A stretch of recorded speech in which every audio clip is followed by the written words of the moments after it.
ઘરે ઘરે જતો રહે, કોઈની રોડ ઉપર ગાળ ખાવા નહીં ઉભો, કોઈની રોડ ઉપર ગાળ ખાવા નહીં ઉભો. મારા ઘરના રોટલા ખાઉં છું, કોઈ મને ખવડાવી નહીં જતું. અને કોઈ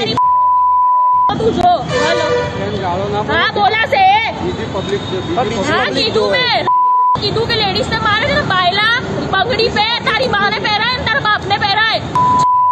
કે તમારા ઘરમાં ચાલતું હશે બધું, ઘરે કરો એ સારું છે. વિડીયો બી છે, વિડીયો બી છે, વિડીયો બી છે અને હું ગાર્ડ બોલું છું તે રેકોર્ડ કરે છે.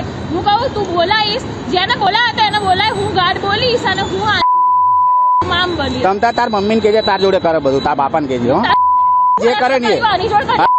અમદાવાદમાંથી સામે આવેલા એક કેસે હવે નવો વળાંક લીધો છે. સોશિયલ મીડિયામાં વાયરલ થયેલા વિડીયોમાં પહેલા પોલીસ દ્વારા મહિલાને લાઠી મારવાના દ્રશ્યો સામે આવ્યા, પરંતુ હવે ઘટનાથી પહેલાનો બીજો વિડીયો પણ સામે આવ્યો છે, જેમાં મહિલા ઉગ્ર ભાષા અને અભદ્ર ભાષા બોલતી જોવા મળે છે. આ બંને વિડીયોને ધ્યાનમાં લઈ સવાલ ઊભો થાય છે કે શું કાર્યવાહી એકતરફી હોવી જોઈએ?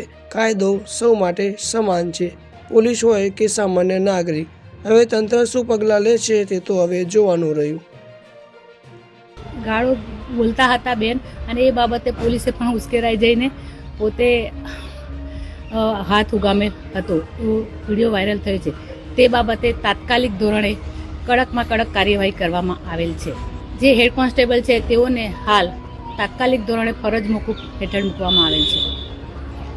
શરૂઆતમાં જ્યારે ટ્રાફિક સિગ્નલ તોડીને જતા ગયેલા બહેન, તે બાબતે પોલીસે તેઓને રોકતા મહિલાએ તેઓ સામે ઉશ્કેરાઈ ગયેલ હતા. તો DM19 news digital Gujarat digital news.